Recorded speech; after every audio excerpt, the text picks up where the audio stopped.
Hello everyone, and welcome to the first installment from The Bedroom Entrepreneur. I'm McLean Van Cleve, and I believe a lot of you know me, but for those of you who don't, let me tell you a little bit about myself and what I do. Since the age of 23, I've been an entrepreneur and a Forex trader. Over the past decade, I've been involved in all sorts of startups, mainly those focusing around Forex, finance, and trading. But for me, my passion lies in developing automated trading systems. For me, there's just something about figuring out the math behind the crowd psychology that drives the markets. And while this has been my passion, I guess, for the last decade, the Forex market is a global market. Now, this means that it trades 24 hours a day, almost 6 days a week. So, for close to 6 days a week, I'm essentially married to some form of computing device. I can't be anywhere without internet connectivity. I'm constantly on my iPhone, my iPad, my laptop, my desktop. I mean, it seems like I am physically tethered to the internet. But I want to travel more. I want to sail around the world. I want to base jump in Norway and see the narwhals at the North Pole. But the job that I have now, my job, the job that I created, simply doesn't allow for that. So I've decided that I'm going to do something a bit different. You see, the problem is essentially this. I designed this business to be heavily involved in it.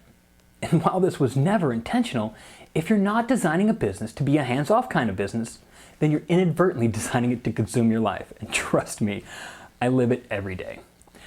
But since I have over a decade of experience in the Forex market and I'm passionate about it, it makes sense for me to stay in that industry. I've been involved in just about every conceivable fashion because I absolutely love it. But the key point that I want you to take away from this is passion. If you're passionate about something, it trumps everything else. If you've been teaching for 50 years and you hate students but you're passionate about gardening, then gardening it is. Even if you've never grown a plant in your life, it's simple. Passion equals success. I've just been very lucky in that I discovered my passion, 10, 11, 12 years ago, and I've been able to make a living doing it. I've just recently come to the realization, though, I've been going about it the wrong way. So what I'm doing now is just taking a lateral move. And while I'm staying in the industry, I'm going to be earning an income in a different way, without it taking my every waking hour to do so as it does now. And this is just something you should be looking into if you want to start an internet business. First off, toss out every single idea that requires you to work more than a couple of hours a day on it. This is about freedom. Millions of dollars can be made with very little time investment, and millions of dollars can be made with a huge time investment. So, I guess when you are faced with those two options, the choice is obvious. Now, naturally, the time investment that you're going to spend from, I guess, the concept phase to the launch, and maybe in a few months into the first phases of operation, is going to require a little more time. What I'm referring to here is the time it takes to run once it's operational, once you have an income coming in from it. So, we're going to put in the time and work now and reap the benefits of freedom in just a couple of months. Now, being an entrepreneur is supposed to be liberating. I mean, the idea is to be free, to travel the world, to do things when you want to, where you want to, how you want to. But for me, sadly, being an entrepreneur, having those benefits, I guess, only happens on the weekends when the market's closed. Now, how is that different from anybody else working a 9-to-5 job? It was that revelation that brought me to my current thinking. So, this is why I've decided to take my knowledge of entrepreneurship, my startup experiences, and most importantly, the things that I'm passionate about, to launch a business that's going to not only allow me to be financially free, but it's going to allow me to maybe work only an hour a day from anywhere in the world. It's going to free up my time. Now, does that sound like something that maybe you'd be interested in? Okay, well, this is the part where you nod your head and we move along. So, but just on a quick note, I'm talking about the industry that I'm going to launch this business in. But keep in mind, the niche or market space that I'll be operating in is irrelevant. This is just the introduction to this video series. And while I'm talking a lot about my industry and myself and my reasons, I'm all me, future videos are going to encompass more business concepts rather than my business in particular. Now, we'll use my business for a reference, but we're going to discuss the concepts behind it. Now, whenever I mention me and my passions, you should substitute you in something that you're passionate about, something that interests you, something that you know about, even if you don't think you can make a dime doing it. I'm going to show you ways that you can. And through this video series, I'm going to show you not only how to build, I guess, the core business around it, but many other ways to make money outside of that core business. I think a lot of people get too focused on this is the way we make money, but there's so many other ways.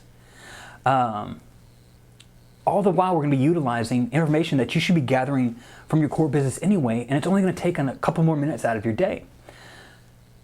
In trading, we always preach diversity. Never bet it all on one trade, or never adhere to only one trading method, because the market moves differently across different time frames and different markets.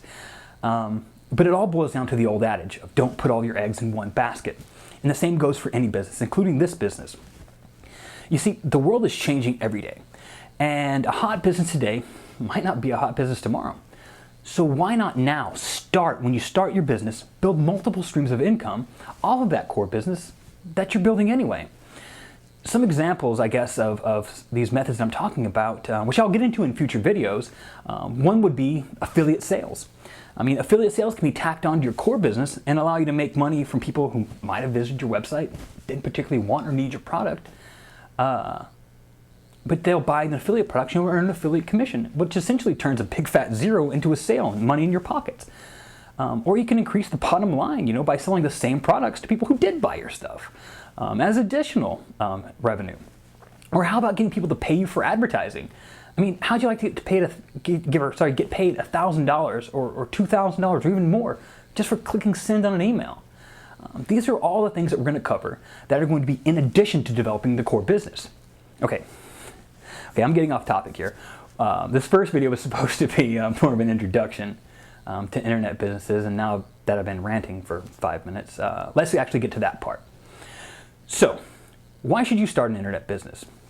These are 5 of the quite convincing reasons, and reasons that, things that I asked myself were why I should do this. And I think it's a quite compelling argument. The first reason is probably my personal favorite. And that's being able to work on projects that you're passionate about. You see, when you're someone else's employee, you're completing tasks in order to increase somebody else's bottom line. And while this might work for some people, most people don't even know what they're missing when they trade the perceived security of a job, and it is perceived security, in lieu of passion.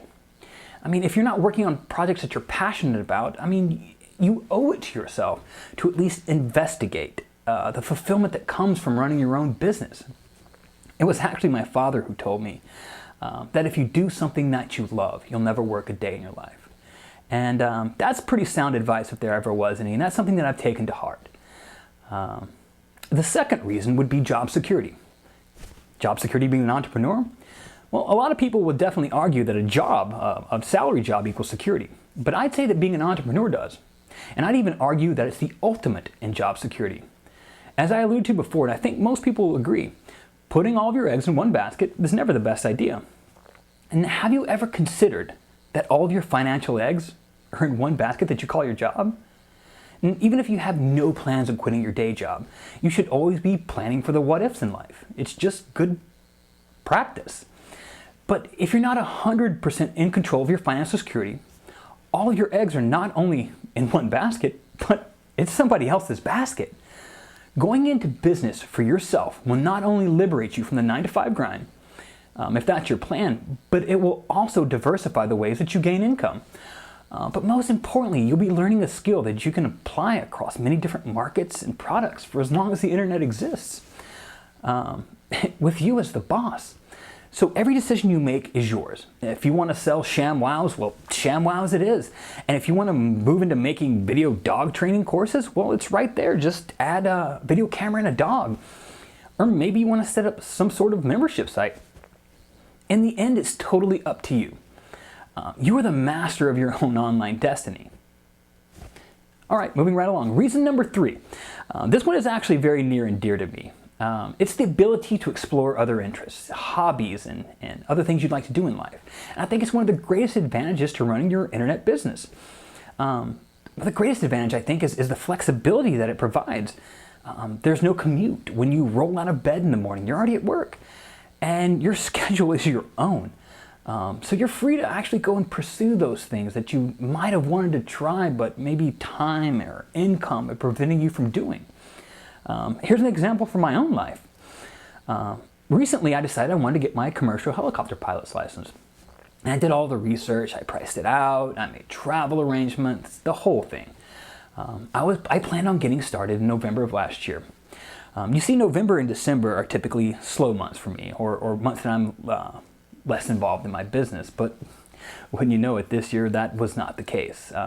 Actually, I found myself working harder, working longer hours, and I was more involved than I'd even been in my business in the previous 10 months. I had plans of flying every single day until I had my license, but honestly, the idea never even got off the ground. And if I had a business that was planned from the beginning to be a low time involvement kind of venture, this wouldn't be an issue. And right now I'd be showing you my helicopter pilot's license, but sadly, however, the only one that I could show you at the moment only lets me drive my car. Anyway, reason number 4, low startup costs. A lot of people shy away from starting their own business because they think that it's going to cost a ton of money. Actually, the investment needed to start an online business is minuscule. It's ridiculously small. You might need a domain name, or you will need a domain name, a hosting account, possibly a couple of cheap jobs on eBay. I'm sorry, Elance.com. I said eBay. Elance.com. It's probably about all that you're going to need to actually get started in addition to your regular living expenses in the event that you're going to be doing this full time. Now, compare this to an actual brick and mortar business where you pay rent, you pay utilities, you pay salaries, and you have to pay for products to stock the shelves. It gets really expensive, so you see what I mean. Plus, when your business is online, it's available to the world. You're not relying on foot traffic, people coming into your store to actually make a sale. Any salesman will tell you that sales is a numbers game. The more people who see your product, the more sales you'll make. Now, just hypothetically, if you convert 5% of the people who see your product, would you rather that be from 50 people who walk into your store? Or would you rather that be from 5,000 people who see it on your website? So, in addition to the decreased overhead, the entire world is your storefront. You will make more sales. And lastly, reason number 5 is increased income. When you sell a product or service online, your income is only limited by your imagination and your ability to fill needs in the marketplace. And that's not as hard as it sounds. Now, I'm going to get into releasing products for not only fun, but for market research and to kind of whet your appetite here in a future installment. I'll just say this though, in preparation for this idea, and I didn't go off completely half-cocked on this idea, I released a few products just to test the waters, I guess in late 2012. The first product alone did 60 grand in sales in 1 month. So, I say this to tell you, even if your goal isn't to make millions, but you only want to supplement or replace your current income, you can see that it's possible to work for only a couple hours a day for 1 or 2 months a year, depending upon how much income you'd like to add or replace to accomplish this. So, when you learn to sell one product online, you can sell 2 products online. You can sell 50 or 1,000. It's a skill that once you've learned, you can repeat over and over again. John Lennon said something one time to the effect of, when I need a new swimming pool, I just write a new song. And I think I'd have to agree with that because it couldn't be more true. You see, a couple of weeks ago, I was finally getting around to Christmas shopping, and I thought I'd give this theory a test. Now, rather than actually pay for the presents I was going to buy for friends and family myself, I decided I'd let somebody else pay for them. And what I did was, on December the 21st, I sent out one email. In 13 hours, I'd paid for all of my Christmas shopping. And by the 25th, when I finally got around to shutting it down, I made enough to completely fund the business that we'll be launching here on The Bedroom Entrepreneur. Now, while this might sound like a bit of a head start, I'm going to show you how to get the exact same head start of your own in a video just a couple weeks from now. So in the coming weeks, I'm going to take you through every single step from buying a domain name all the way up to launching the business. And we're going to go through every step in between, including those alternate monetization techniques that we discussed earlier and quite a few more. Customer acquisition, marketing, copywriting, and a bunch of other stuff. Now, not every video is going to apply to everyone. Maybe you have an actual brick and mortar establishment and you're looking to expand your presence on the internet. Or maybe you want to do something different than what I'm doing. It's completely plausible. If you want to launch an ebook or an educational course, well, the methods we're going to go through here are actually going to show you or help you along those paths as well. There's really only two requirements to this: internet and business. And if you fit into those categories, then welcome aboard. No doubt this little venture is going to have its ups and downs. There'll be some trying moments, and I'm probably going to make a couple of mistakes on the way. But most of all, I hope that everybody has fun with this. Okay, that's it. I hope you've enjoyed this little introduction. Next week, next Thursday, we're going to get started on the actual meat and potatoes of the internet business and discuss how to select a viable business idea and business model for your internet business. Before next week, I'd like you to do me a favor and ask yourself this one question: what is my passion? And also, if you could do me a huge favor and leave a comment below, I think I'm pointing in the right direction, with whatever you came up with, what your passion was. I'd like to start the discussion about how we make your passion your job. Okay, that's it. McLean Van Cleve, the Bedroom Entrepreneur. I'll see you guys next week.